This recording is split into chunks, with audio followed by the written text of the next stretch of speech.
온 무리가 가만히 있어 바나바와 바울이 하나님께서 자기들로 말미암아 이방인 중에서 행하신 표적과 기사에 관하여 말한 것을 듣더니 말을 마치며 야고보가 대답하여 이르되 형제들아 내 말을 들으라. 하나님이 처음으로 이방인 중에서 자기 이름을 위할 백성을 취하시려고 그들을 돌보신 것을 시몬이 말하였으니 선지자들의 말씀이 이와 일치하도다. 기록된 바 이후에 내가 돌아와서 다윗의 무너진 장막을 다시 지으며 또 그 허물어진 것을 다시 지어 일으키리니 이는 그 남은 사람들과 내 이름을 일컬음을 받는 모든 이방인들로 주를 찾게 하려 함이라 하셨으니 즉 예로부터 이것을 알게 하시는 주의 말씀이라 함과 같으니라. 그러므로 내 의견에는 이방인 중에서 하나님께로 돌아오는 자들을 괴롭게 하지 말고 다만 우상의 더러운 것과 음행과 목매어 죽인 것과 피를 멀리하라고 편지하는 것이 옳으니 이는 예로부터 각 성에서 모세를 전한 자가 있어 안식일마다 회당에서 그 글을 읽음이라 하더라. 이에 사도와 장로와 온 교회가 그 중에서 사람들을 택하여 바울과 바나바와 함께 안디옥으로 보내기를 결정하니 곧 형제 중에 인도자인 바사바라는 유다와 실라더라. 그 편에 편지를 붙여 이르되 사도와 장로된 형제들은 안디옥과 수리아와 길리기아에 있는 이방인 형제들에게 문안하노라. 들은즉 우리 가운데서 어떤 사람들이 우리의 지시도 없이 나가서 말로 너희를 괴롭게 하고 마음을 혼란하게 한다 하기로 사람을 택하여 우리 주 예수 그리스도의 이름을 위하여 생명을 아끼지 아니하는 자인 우리가 사랑하는 바나바와 바울과 함께 너희에게 보내기를 만장일치로 결정하였노라. 그리하 유다와 실라를 보내니 그들도 이 일을 말로 전하리라. 성령과 우리는 이 요긴한 것들 외에는 아무 짐도 너에게 지우지 아니하는 것이 옳은 줄 알았노니 우상의 제물과 피와 목매어 죽인 것과 음행을 멀리할지니라. 이에 스스로 삼가면 잘 되리라. 평안함을 원하노라 하였더라. 하나님의 말씀입니다. 하나님께 감사합니다. 오늘 우리 초등부 어린이도 그 옆에 그 자리에 앉아서 한번 잘 들어보세요. 목사님이 여러분 중심적으로 설교해 보려고 노력해 볼게요. 이방인, 이스라엘 백성이 아닌 이방인들이 예수님을 믿습니다. 회심을 하고 주님 앞에 나오는 거죠. 그런 자들에게 할례를 받게 하고 모세 율법을 지키게 해야 하는가 라는 것에 있어서 그래야 한다고 주장하는 사람도 있었습니다. 그런데 바나바와 바울은 그것을 용납할 수가 없었습니다. 왜냐하면 할례를 받게 하는 것은 그거 하나에 그치는 것이 아니고 그거를 지킨다는 것은 모세 율법 전체를 지켜야 한다는 것과 맞물려 가는 것이기 때문에 그랬습니다. 그래서 모세 율법을 지켜야 구원을 받는 그 어려운 짐이요 무거운 멍에를 우리 조상들도 매지 못했는데 이방인에게 씌우려고 하느냐? 그거는 복음의 이치에 어긋난다고 주장했습니다. 주님은 무거운 짐을 내려놓게 하시고 오직 예수 그리스도를 믿고 회개하고 나오는 자를 구원해 주시는 은혜이기 때문에 그 은혜를 베푸셨기 때문에 그러면 안 된다 이렇게 말했습니다. 그래서 이 문제를 다툼이 나자 해결하기 위해서 예루살렘으로 결국은 안디옥에서는 바나바와 바울을 그리고 또 몇 사람을 같이 보내게 된 거죠. 그래서 모여서 이제 회의를 이렇게 한 거죠. 이렇게 딱 예루살렘 교회 이렇게 모였어요. 모였을 때 회의를 하는데 안건이 뭔지를 토의했고 그래서 첫 번째로 베드로가 일어나서 말을 했습니다. 베드로가 무슨 말을 했는지는 우리가 지난주 설교를 통해서 살폈는데 오늘 뒤에 설교 속에서 간단히 또 나오니까 그때 설명하도록 하죠. 이 베드로가 말을 끝이 난 뒤에 이제 바나바 바울이 일어나서 말을 이어갔습니다. 그것이 오늘 성경 본문에 나와 있는 15장 12절이었습니다. 바나바 바울이 이렇게 말을 시작하자 온 회중이 조용했어요. 떠들던 사람 없고 다 조용했어요. 아니 바나바가 뭐라고 말하는가? 바울이 뭐라고 말하는가? 들어봐야겠다.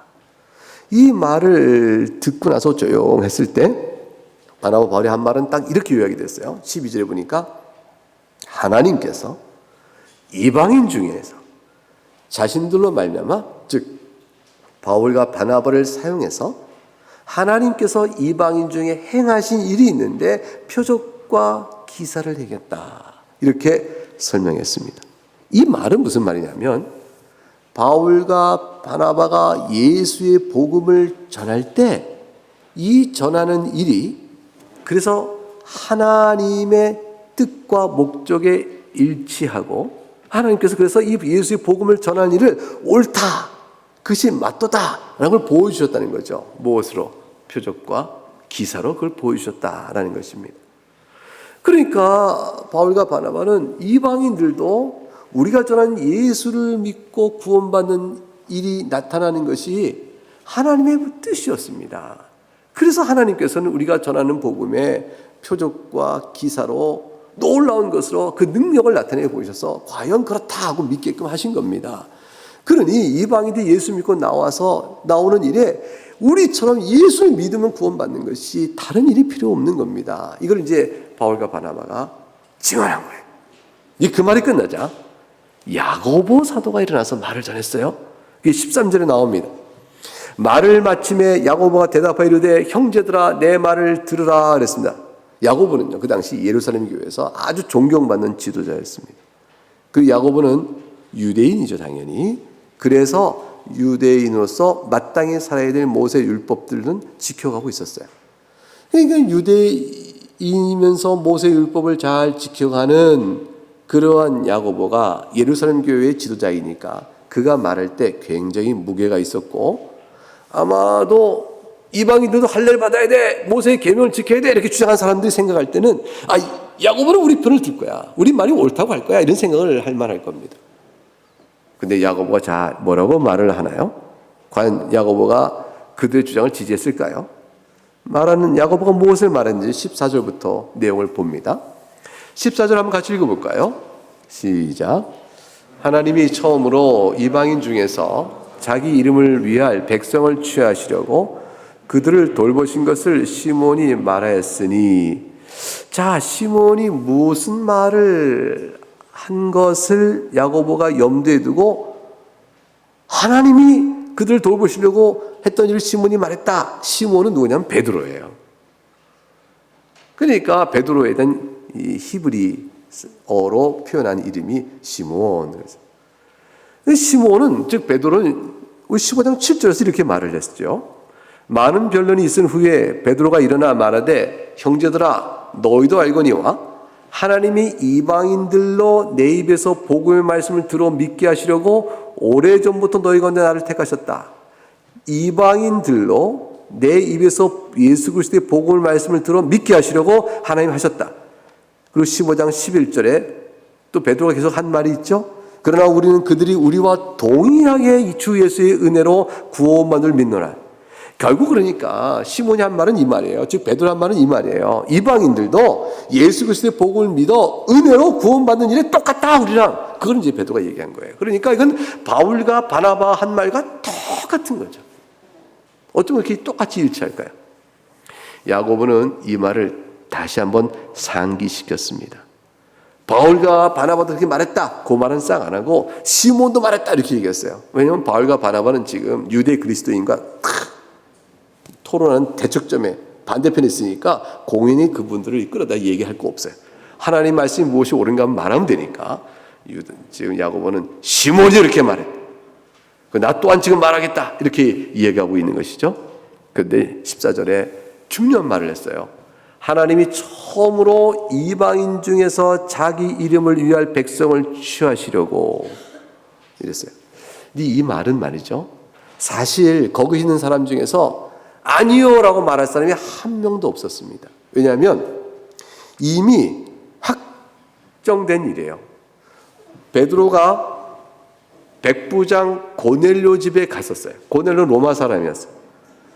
근데 고넬료에게 나타났던 놀라운 하나님의 환상 중에 보인 사건, 그리고 고넬료에게 복음을 전했더니 그 성령이 임하여 나타난 사건들을 베드로가 다 경험하고 예루살렘 교회에 다 보고를 했으며 예루살렘 교회가 그 말을 듣고 과연 이방인에도 하나님이 구원을 주셨구나 하고 인정을 했단 말이죠. 그러니까 이방인들도 회심하여 하나님의 나라의 백성이 되게 하시는 일을 지금 하신다는 일에서는 아무도 이의가 없었어요. 지금 야고보는 그 일부터 딱 출발하는 겁니다. 자, 여러분 아시지 않습니까? 이방인들도 우리가 똑같이 예수를 믿어 구원받아 하나님 나라의 백성이 되도록 주께서 부르시고 있는 일을 하고 계십니다. 이 사실 다 동의하는 거 아니요. 이게 하나님이 하시는 구원 계획의 선한 일이요. 그렇지 않소? 라는 사실 딱 확정짓고 그 다음 말로 야고보서가 이어가는 거예요. 그러니 지금 우리의 초점은 무엇인가? 이방인이 구원에 들어오냐 문제가 아니라 들어오는 이방인에게 어떻게 우리가 하나님 나라의 백성으로 살아야 할 것이냐를 말하는 것뿐이지, 구원을 받기 위해서 그리스도를 믿는 일에 우리가 똑같다는 사실은 의심의 여지가 없지 않느냐. 이걸 먼저 한번 탁 던져놓은 거죠. 그리고 이렇게 얘기했어요. 15절부터 18절에 세 절을 쭉 이어갑니다. 이거는 구약성경 아모스 선지에서 이끌어온 건데요. 15절부터 18절까지 한번 네 절 말씀 같이 한번 읽어보겠습니다. 시작. 선지자들의 말씀이 이와 일치하도다. 기록된 바 이후에 내가 돌아와서 다윗의 무너진 장막을 다시 지으며 또 그 허물어진 것을 다시 지어 일으키리니 이는 그 남은 사람들과 내 이름으로 일컬을 받는 모든 이방인들로 주를 찾게 하려 함이라 하셨으니 즉 예로부터 이것을 알게 하시는 주의 말씀이라 함과 같으니라. 야고보는 지금 아모스 9장 11절과 12절 말씀을 끌어오고 있는 겁니다. 말하고 있는 초점은 지금 뭐냐면, 우리가 지금 이방인에게 복음을 전하여 이들도 믿음으로 하나님의 교회에 속하게 된다는 현상을 보고 있는데, 이것이 생각해보니 아모스에게 주셨던 선지자의 말씀과 그대로 일치하는 게 아니냐, 이겁니다. 우리가 다 아모스 선지자를 통해 주신 예언의 말씀을 읽고 알고 있다. 근데 이 말씀이 뜻하는 바가 무엇인지 이제 우리가 분명히 알았도다. 그것은 다른 것이 아니고 우리가 목도하고 있는 하나님의 큰 일의 사건이야. 보시오 교우들이여, 이방인의 구원과 관련하여 하나님께서 지금 행하신 일을 우리가 알지 않소? 이것이 바로 아모스 선지가 예언했던 말씀, 그것이었어. 이렇게 그걸 일치시키고 있는 걸 보고 있는 겁니다. 아모스서를 가보게 되면 사실은 아모스 9장 11절과 12절에 이렇게 기록되어 있어요. 한번 찾아가 보실래요? 아모스서 9장, 호세아, 요엘, 아모스, 오바댜 이렇게 됩니다. 그러니까 1280구장이니까요. 1282쪽 정도 어간에 있습니다. 여러분 성경 어떨지 모르겠네요. 거기에 11절과 12절이니까 1283쪽 어간에 가게 되면 12절부터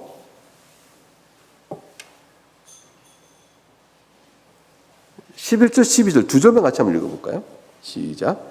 그날에 내가 다윗의 무너진 장막을 일으키고 그것들의 틈을 막으며 그 허물어진 것을 일으켜서 옛적과 같이 세우고 그들이 에돔의 남은 자와 내 이름을 일컫는 만국을 기업으로 얻게 하리라. 이 일을 행하시는 여호와의 말씀이니라. 여러분, 이 말씀을 가만히 보고 지금 사도행전 15장 우리가 봤던 16절 말씀하고 이렇게 비교해 보면 아모스서 9장 11절의 내용은 다윗의 무너진 장막, 그 허물어진 것을 다시 세운다. 그 11절의 아모스 9장 11절의 말씀은 사도행전 15장 16절의 말씀과 똑같죠? 다윗의 무너진 장막을 다시 지으며 허물어진 것을 다시 일으킨다. 거의 큰 차이가 없어요. 그러니까 야고보 사도가 말씀을 다 기억해서 하는 거거든요. 지금 이거를 다 기억해서 지금 이거 다 외워서 하는 거예요. 외워서. 그 당시에 이걸 우리처럼 책을 들고 가서 하고 있는 게 아니고 이 양피지에 쓰여진 그거 펼쳐서 찾아보고 하시는 게 아니고요. 평소에 성경을 늘 읽어서 중요한 요절과 예언의 구체적인 핵심적인 말씀을 다 외우고 있어요. 이게 참 놀라운 일인데, 여러분 마찬가지예요. 옛날에 이제 그 4세기 때 교회가 이제 회의를 할 때도, 공의회 전체 회의할 때도 마찬가지였어요. 그럼 저기 알렉산드리아의 교부가 와요. 저기 안디옥에서 교부가 와요. 저기 예루살렘에서 와요. 로마에서 옵니다. 이제 컨스탄티노플에서 옵니다. 세계 각처에서 이렇게 오게 된 사람들이 책도 없는데 이거 한 권 딱 들고 올 수 있는 게 아니잖아요. 그렇게 모여서 회의를 합니다. 회의하는 동안에 예레미야서에 의하면, 이사야서에 의하면 이렇게 막 성경 인용해서 이렇게 설명하지 않습니까? 그때 그건 처음 기억이에요. 기억. 교부들 성경을 쭉 읽어서 예레미야 말씀하시기를, 31장 이런 거 없어요. 그때는 예레미야 이렇게 말씀하면 그렇지, 그 말씀했지, 나도 읽었어, 알고 있어, 이렇게 되는 거죠. 그래서 성경을 기억해서 말을 합니다. 근데 좀 기억해서 알고 있는 거예요. 근데 아모스 보니까 이게 딱 같아요. 근데 다시 9장 12절을 보게 되면, 아모스 9장 12절을 보게 되면, 그들이 에돔의 남은 자와 내 이름을 일컫는 만국을 기업으로 얻게 하리라. 이 일을 행하신 여호와의 말씀이라. 이 부분은 살짝 달라요. 사도행전 15장 17절에 가보면 그게 이제 서로 연결되는 부분인데, 이는 그 남은 사람들과 내 이름을 일컬음을 받는 모든 이방인들로 주를 찾게 하려 하심이라. 다시 9장 12절 보면 에돔의 남은 자와 내 이름을 일컫는 만국을 기업으로 얻게 하리라. 그래서 아모스 9장 12절에서 내 이름을 일컫는 만국은 사도행전 15장 17절에처럼 내 이름을 일컬음 받는 모든 이방인, 이렇게 괜찮은 것 같아요. 그런데 에돔의 남은 자가 사도행전 15장 10절에서는 그 남은 자 사람들도 이렇게 좀 바뀌어 있어요. 그래서 학자들은 도대체 야고보가 어떤 성경을 이용한 거야? 등등등 이렇게 서로 학문거리가 된 거죠. 열심히 공부했어요. 답이 없어요. 답이 없고 찾아봤는데 아마도 70인역이라고 구약 성경을 그리스어로 번역해 놓은 게 있는데 거기에는 이렇게 비슷하게 되어 있어요. 그걸 인용한 것이 아닌가.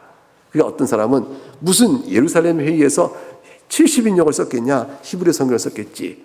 그러니까 그건 아닐 거다. 반론이 나와요. 근데 어떤 분이 또 이렇게 얘기해요.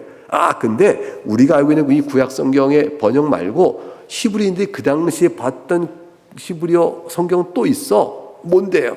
그게 이제 사해라는 곳이에요. 사해라는 곳에 동굴에서 발견된 사본들 가운데는 오히려 지금 야고보가 한 말과 일치된 것이 있다고 등등등 학자들이 논의를 합니다. 자, 이 말씀을 제가 설교 중에 왜 드렸냐면 그냥 지나가려다가 여러분이 아모스 9장이 인용이라 했는데 보니까 일치하지 않네 싶어서 왜 성경이 서로 안 일치해? 이렇게 궁금히 여길까 봐 이게 말씀을 좀 들으는 것입니다. 그런데 중요한 것은 이것이에요. 야고보 사도가 아모스 9장에 어떠한 그 사본들이죠. 그걸 보고 인용하여 지금 구두로 설명하고 있던지 간에 학자들이 연구할 부분이지만 이 본문의 내용 속에 우리에게 주고 있는 중요한 야고보 사도의 초점은 이겁니다.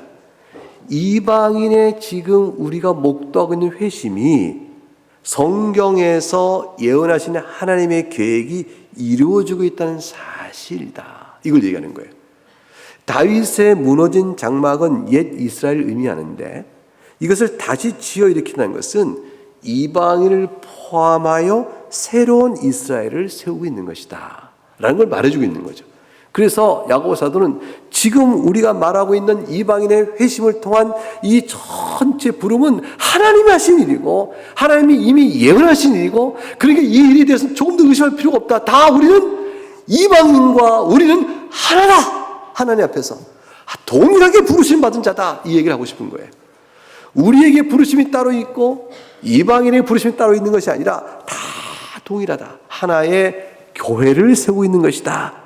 이 얘기를 하고 있는 겁니다.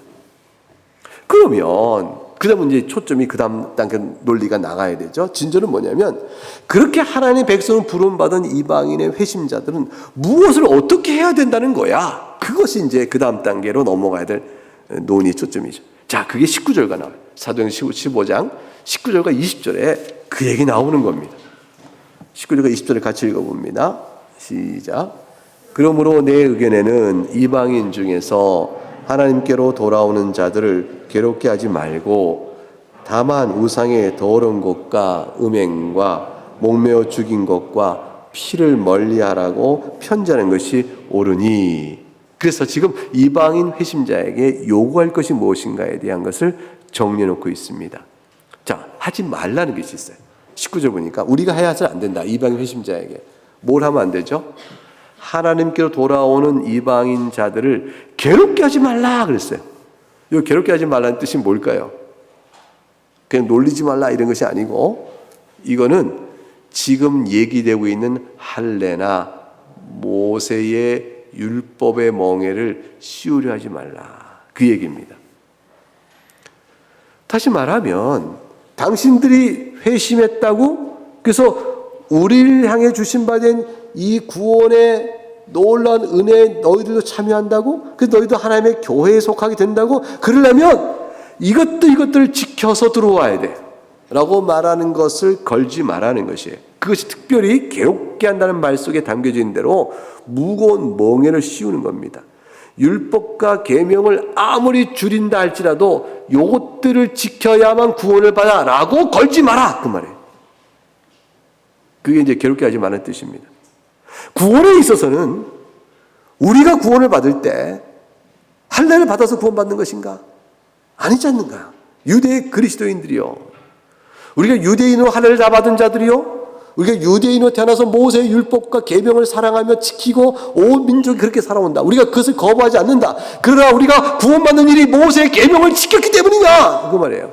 우리가 할례를 받았기 때문이냐, 그러는 거예요. 우리가 그렇게 받는 것이 아니고 우리 예수를 믿어 우리가 구원받은 것이 아니냐.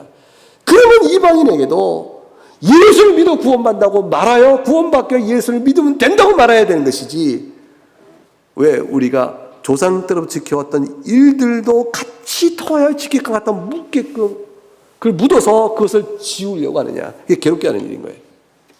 괴롭게 하지 마라. 일체 예수 그리스도를 믿고 마음을 돌이켜 나오는 일 외에 다른 것을 덧붙이지 마라, 이런 얘기를 하는 겁니다. 구원의 조건에 있어서는, 구원받기 위해 있어서는 그 어떤 것도 예수 그리스도를 믿고 마음을 돌이켜 주를 앞에 나오는 것 외에는 없습니다.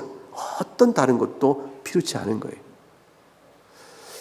그렇지만 그렇게 말하면서 야고보 사도가, 그렇지만 이방인들이 예수를 믿고 구원받은 자로서 교회가 유대교회와 이방교회가 하나가 되기 위하여 성도가 마땅히 해야 될 것이 무엇인가를 생각해 볼 때 이런 것들을 좀 지켜야 할 것 같다, 그걸 더 하시는 거예요. 그거는 구원을 위한 조건이 아니고 유대인 교회와 이방인 교회가 서로 그리스도의 교회로 하나가 되기 위해서 그리스도인이라면 해야 하지 않아야 될 몇 가지 걸 추려보고, 그 추려보는 그 내용 속에서 유대 그리스도인들을 생각할 때 특별히 이방인 교회가 염두에 두면 좋을 것은 이런 것들이 있는 것 같으니 이 정도는 이방인 구원받은 자들이 지키는 것이 좋겠다. 무엇을 위해서? 교회 하나됨을 위해서. 그 얘기를 제시하는 거예요. 구원의 조건이 절대로 아니에요. 자, 그거 뭐냐면 그것이 20절에 나옵니다. 첫 번째 네 가지를 하지 말자 그랬어요. 너무나 당연한 걸 이야기하고 있는 거예요. 들어보세요. 첫째, 우상의 더러운 것. 그 맞아. 이 우상의 더러운 것이라는 것은 우상에게 드려진 제물을 의미해요. 우상에 드려진 제물, 그 제물을 얻기 위해 우상의 의식 속에 참여하거나 기웃거리거나 그거 너희들 사회 속에 마음대로 했는데 그거 이젠 떠나야겠지? 그거 이방인 교인 중에서 부담스럽게 생각할 사람이 누가 있어요? 당연합니다. 내가 예수를 믿기로 했는데, 살아계신 하나님, 참 하나님을 찾아왔는데 내가 그것을 왜 하겠습니까? 그럴 만한 일이죠. 그거 하지 말게 하자. 유대의 기독교인들이, 그리스도인들이 이럴 수 있습니다. 더 예민한 거잖아요. 두 번째는 뭐냐면 우상에게 피를 좀 그만하세요. 피를 그만하. 여러분, 이제 근데 피를 금하라는 것은 육체의 생명이 피에 있다고 주께서 말씀하셨어요. 레위기 17장 12절에 가게 되면 너희 중에 아무도 피를 먹지 말며 그랬어요. 심지어 너희 중에 거하는 거류민들도, 나그네들도, 이방인들도 너희 가운데 있을 때는 피를 먹지 말라 하셨어요. 주님께서 피에는 생명이 있다라고 말씀하시고 금하셨거든요. 유대인들은 생피 안 먹습니다. 고기 먹을 때도 피를 쭉쭉 흘리면서 먹지 않습니다. 이와 같은 일들은 이방인들도 금하는 게 좋겠다고 야고보 사도가 말했습니다. 목매어 죽인 것을 금하자 그랬어요. 목을 매거나 목을 졸라 죽인 짐승의 고기는 피가 나오지 않고 그대로 담겨져 있기 때문에 그 고기를 먹으면 피치 먹게 되어집니다. 그것도 금하자 그랬어요. 다시 말하면 우상에게 더럽힌 것이란 것은 우상에 드려진 제물의 고기요. 그 다음에 피채 먹지 말고 그러기 위해서 목매어 죽인 것도 먹지 말라. 이 세 가지를 금하게 하셨습니다. 그리고 이제 네 번째로 음행을 삼가게 하라 하셨어요. 이 부도덕한 성적 행위를 금한 거죠. 레위기 18장하고 그대로 연결되어져요. 레위기 18장에서는 근친 상간을 금하고 또 가까운 친척이나 또는 친족이나 인척과의 성관계를 금하고 이웃의 아내나 불법한 성관계를 다 금하셨어요. 짐승과 교합하지 말라고 하셨어요. 이런 모든 것도 염두에 두고 음행을 삼가라. 왜냐하면 이방인 사회에서 만연된 일이거든요. 그러니까 이 딱 네 가지를 얘기했는데, 하나는 우상 숭배와 관련한 고기 제물 피해 먹는 것들, 하나는 음행은 도덕적, 이 두 가지예요. 하나는 종교적 우상 숭배의 의식과 맞물려 이어져 나오는 것이고요. 또 하나는 음행이란 도덕적 요소인데, 이 두 개는 이방인이 그리스도인이 된다면 마땅히 끊어내야 할 일 외에 다른 것이 아니에요. 그래서 성도가 삼가해야 될 마땅한 생활 규범이에요. 그걸 얘기한 거죠. 물론 이제 이 이방 우상에 바쳐진 제물이 고기가 막 제사 드릴 때 옆에서 있다가 이렇게 상거 말고 시장에 나와요. 또 목매어 죽인 고기도 시장에 나옵니다. 시장에 나온 고기 중에서 가려서 사 먹는 거고요. 우상의 제물에 바친 고기는 나중에 사도 바울이 그러죠. 하나님께서 선하게 하시면 못 먹을 것이 없다라고 말씀하셨으므로 이것들의 금기사항이 계속 지켜진 것은 아니었어요. 초기에 유대 그리스도인과 이방인 그리스도인이 그리스도의 한 교회로 있게 되어지면서 이방인들이 우상 숭배로부터 자신을 철저히 끊어냈다는 사실을 보여주는 증거로 세 가지를 얘기한 거고요. 그리고 내가 이방사에 만연된 음행으로부터 내가 끊어냈다를 보여주는 행위로 음행을 삼가는 것을 보여주는 태도를 지적한 것인데, 이것 자체가 이방인들이 구원받는 조건으로 내세운 것은 아니었어요. 그래서 교회의 일치와 교회의 화합과 하나가 되기 위하여 제시한 것이었습니다. 그 야고보 사도의 이 발언을 듣고 총회가 이제 다 듣고 토론하고 의논하고 그랬겠죠. 결과가 어떻게 됐을까요? 결과가 이제 22절에 나옵니다. 21절에 말씀이 있는데 21절은 뭐냐면, 이는 예로부터 각성에서 모세를 전한 자가 있어 안식일마다 다 회대 그를 읽음이라 하더라. 이 말은 뭐냐면, 이같이 네 가지를 야고보 사도가 특별히 지목한 것은 각 성마다 모세의 율법을 전하고 들어 알고 있어서 이방인들이 교회에 가입될 때 이 네 가지 정도를 금한다는 것은 마땅한 것입니다라는 것을 누구라도 동의할 수 있는 이치다. 이렇게 설명한 거예요. 그래서 초점이 이것이죠. 바울 사도가 동의해요. 바나바가 동의합니다. 또 이방인들 신자들도 그거는 마땅하지요 라고 야고보 사도의 말을 순하게 받습니다. 왜냐하면 어려운 것이 아니거든요. 그리고 그리스도 앞에 나온 자가 지켜야 될 마땅한 것들이기 때문에. 여러분, 이것은 우리들도 마찬가지죠. 이제 예수님을 안 믿던 사람이 회개하고 예수 그리스도의 구원의 은혜를 받아서 영원한 생명을 저도 받습니다. 한 인생 짧은 인생을 잠깐 살다가 또 언제 부르시도 가는 거잖아요. 이렇게 그 사는 인생이 주 앞에 서게 될 때 영원한 생명, 지옥의 멸망을 피하고 영원한 생명은 얼마나 감격스러워요. 근데 이것을 얻고자 예수를 믿으면 된다는 사실이 전해지니까 안 믿겨지는데 믿기로 한 거예요. 아니, 예수님만 믿으면 그게 되어진다고? 안 믿겨지잖아요. 근데 어떻게 예수 믿는다 그게 돼? 근데 하나님의 약속이 그러하니 믿은 거죠. 여러분, 제가 약속했다면 여러분 안 믿어도 돼요. 근데 하나님의 약속이니까 믿을 수 있는 거고 신실한 거고 진정한 것입니다. 그거를 믿고 난 자에게 우리가 뭐라 그래요? 구원에 이른 자에게 정말 예수 믿습니까? 믿습니다. 죄인인 거 인정하시면 돼요. 죄인인 거 인정합니다. 사람이 스스로는 구원에 이를 수 없으면 믿습니까? 예, 믿습니다. 예수의 십자가 공로와 그의 부활의 능력을 힘입어 생명 얻으면 믿습니다. 나는 믿습니다 라고 나온 자를 우리가 환영해요. 이 교인으로 환영을 받는 거죠. 그러면서 뭐라고 하냐면 성도가 되었은즉, 성도로 마땅히 살아야 될 여러 내용이 있는데, 이제 절간 가서 절하고 부처 섬기고 또 무당불로 국거리하고 그런 거 하지 마세요. 이거야 너무너무 당연한 일 아니에요. 이게 뭐 어려워요. 그 이전에 좀 방탕하게 술에 취하고 음행을 행했던 모든 일을 이제 끊고 경건하며 건전한 생활을 하도록 사셔야 하겠습니다. 너무 당연한 거 아니에요. 이거 회심의 증거들이니까. 회심의 증거들 보이는 거죠.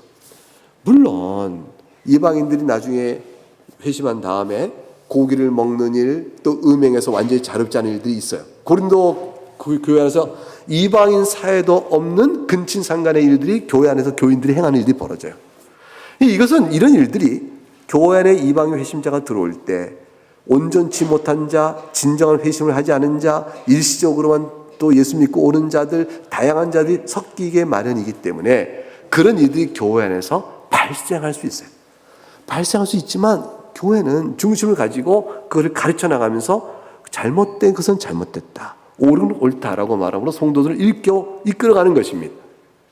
그러니까 이러한 교훈의 내용에 따라서 신앙의 성숙도와 진전에 따라서 어떤 교회는 어떤 일은 온전하게 지켜지지만 어떤 교회나 어떤 얘기는 아직도 부족하게 나타날 수 있지만 방향성은 분명한 것입니다. 이 사실 분명히 나오고 명했어요. 그러므로 이방인 교회가 그런 기조 위에 세워지고 거룩성을 유지해 갈 때 유대의 그리스도인과 아무런 교회 하나됨에 있어서 걸릴 것이 없고 이거 외에 다른 것으로 둘 이유가 없는 것이었죠. 요점을 정리해낸 것입니다. 이건 굉장히 아름다운 결론이었고 성령 하나님의 인도하심이었습니다. 그래서 22절부터 보게 되면 이제 이거를 보냅니다. 어디로 보내요? 이제 안디옥계로 예루살렘 결정을 보내는 거죠. 그래서 20절부터 보니까 사도와 장로와 온 교회가 사람을 택하여 바울과 바나바 외에 예루살렘에 사자를 보냅니다. 바사바는 유다와 실라를 보냅니다. 그들 손에 편지를 붙여 보냅니다. 이 편지는 공적 서한이에요. 너무너무 중요한 것이죠. 교회가 처음으로 공적 교리 결정을 하기 위해서 또 마땅히 교회가 어떻게 될 것을 가르치기 위해서 중요한 공식적 결의한 첫 번째 공적 문서예요. 거기 이렇게 썼습니다. 안디옥과 수리아와 길리가에 있는 이방 형제의 문안하노라 들은즉, 자, 사안이 뭔가를 밝혀주죠. 우리 가운데 어떤 사람들이 우리 지시도 없이 나가서, 이거 굉장히 중요한 표현이죠. 야고보에게서 보낸 자다라고 이제 자신이 주장한 자들이 있었거든요. 그게 뭐냐면 15장 1절에서 15장 1절 이렇게 얘기했잖아요. 어떤 사람들이 유대로부터 내려와서 이랬어요. 형제들을 가르치되, 유대로부터 내려왔다. 그 형제들을 가르치되, 이 가르치는 자들에 대한 권한이 오늘 15장 24절에서 본래 저들에게 그런 공적 권한이 없었다. 그리고 그들의 가르침을 따를 이유가 없다는 사실을 밝혀줘요. 그래서 어떤 사람들이 우리의 지시도 없이 나가서 말로 너희를 괴롭게 하고 마음을 혼란하게 한다 하고도 사안은 밝히지 않고 양상만 설명했습니다. 그리고 이제 우리가 그리스도의 이름을 위하여 생명을 아끼지 아니하는 자인 우리가 사랑하는 바나바와 바울과 함께 사람을 택하여 너에게 보내기로 만장일치 결정했다. 이 만장일치 속에 누구도 포함되죠? 유대 그리스도인, 할례와 모세율법을 지켜야 한다고 주장하는 사람들도 포함된 거죠. 결국은 여기서 완전한 교회의 일치를 보게 된 겁니다. 이제 더 이상은 없어요. 이 이후에도 바울과 바나바가 복음을 전하러 다닐 때에 어떤 이들이 와서 계속 이런 주장하는 자들은 전부 예루살렘 교회와 교회 공식 권한과 가르침과 상관이 없으니까 이단인 거예요. 이단인이 사도 바울이 뭐라고 말하냐면 내가 너에게 전한 복음에 다른 복음을 전한 자에게는 저주가 있을 것이라고 말할 수 있었어요. 교회 가르침이 아니었던 거예요. 이전에는 이 교회 공적 결정이 있기 이전에는 혼란스러우니까 바울이 그건 아닙니다라고 신학적 다툼을 했지만 이 예루살렘 공의가 결정된 다음부터는요, 이것에 어긋나면 이단이요, 이것에 어긋나면 다른 복음이 돼버리는 거예요. 그게 저주를 선언할 수가 있게 되어진 것이죠. 이 결정이 얼마나 중요한 것인가를 몰라요. 이 권한이 얼마나 복음적인 내용을 결정해주는 얼마나 중요한 권한인지 몰라요. 천사라도 내가 너에게 전한 복음에 다른 것을 전하면 저주가 있을 것이라 할 만큼 이 복음의 가장 기초를 정리하는 중요한 회의였습니다. 편지를 공적 편지를 써서 보냈습니다. 28절 이렇게 얘기하죠. 28절 읽어보죠. 시작. 성령과 우리는 이 요긴한 것들 외에는 아무 짐도 너에게 지우지 아니하는 것이 옳은 줄 알았느니. 성령과 우리는 줄쳐야 됩니다. 이게 뭐냐면 예루살렘 공의의 이 결정을 22절에 나온 것처럼 사도와 장로와 온 교회는 고백을 했어요. 하나님께서 우리의 이 토론과 결정의 과정을 인도해 주셨다. 그리고 이 결정은 바로 성령 하나님의 인도함과 조명하심과 깨우침에 의해서 결정된 것이요 하나님의 뜻이 맞다라고 확신한 겁니다. 이게 교회의 확신이에요. 이게 성경으로 기록되어서 우리에게 좀 보여주고 있는 것이죠. 이건 하나님의 결정입니다. 하나님의 말씀이에요. 그걸로 결정되었어요. 그 다음에 29절에 가니까 29절 같이 읽어보죠. 시작. 우상의 제물과 피와 목매어 죽인 것과 음행을 멀리 할지니라. 이 예수로서 상가면 잘 되리라. 평안함을 원하노라 하였더라. 이 평강을 기원하는 말 속에 빠진 뭐가 없는 말이 있죠? 뭐가 없어요. 너희가 우상의 제물과 피와 목매어 죽인 것과 음행을 멀리 해야만 구원을 받을 것이니라 라고 말한 구원의 조건으로 제시하지 않고 있어요. 이걸 지켜라, 이걸 금해라 하면서도 이걸 삼가면 잘하는 일이다 이렇게 얘기했어요. 그리고 평안이 있을 것이라 그랬어요. 무슨 얘기입니까? 구원에 관한 문제가 아니다. 내가 너에게 내리는 것은 교회가 유대교회와 이방인교회가 하나의 그리스도교를 있기 위해서 그동안 살아온 문화와 관습과 모든 것이 다를 때 너희가 유대로부터 시작된 복음의 내용 속에서 하나의 교회를 위해서 성도로서 하지 않아야 될 모세가 가르친 내용에 있거나 그리스도의 복음에 있거나 같이 지하는 거 있다. 우상을 섬기는 악한 종교 의식과 그런 것부터 벗어나라. 그리고 도덕적 타락에서 벗어나라. 그러면 너희가 잘하는 일이다. 그리고 그것이 옳으며 그것이 너에게 평안을 줄 것이다 라고 했습니다.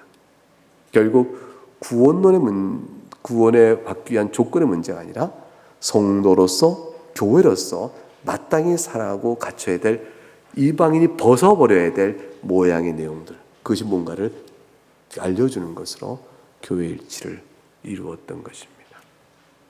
너무 아름다운 결정이요, 놀라운 결정을 한 것이죠.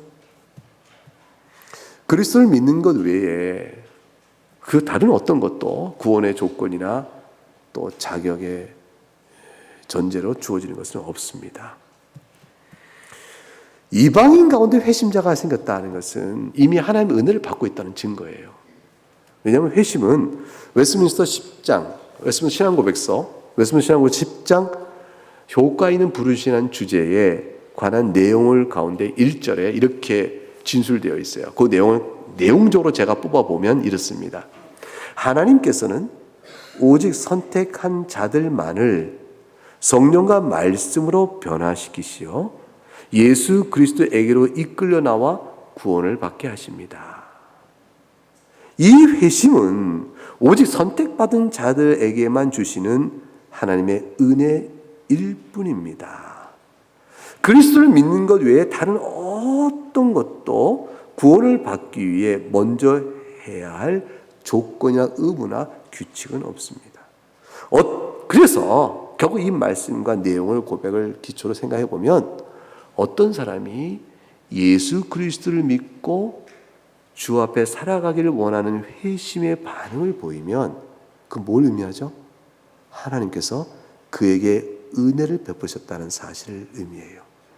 이미 은혜가 주어주심으로 효과 있는, 즉 복음의 말씀을 들은 것이 효과 있게 결실이 되어져서 회심의 역사가 나타나는 거죠.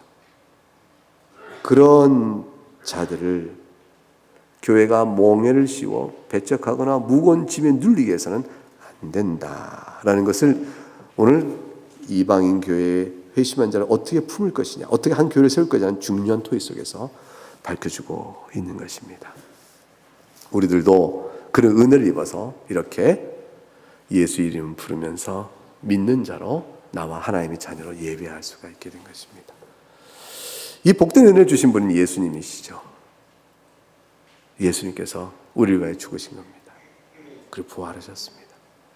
우리 이제 성찬 예식을 통해서 예수 그리스도의 죽음의 그 의미를 그 빵과 포도주를 통해서 참여함으로 더 큰 은혜를 확고하게 누리게 되어집니다.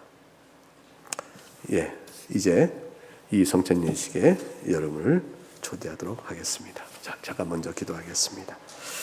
하나님 아버지 감사합니다. 오늘 주신 말씀을 통해 우리가 오직 예수 그리스도만이 우리의 구원의 길이요 생명이 된 사실을 이렇게 듣습니다.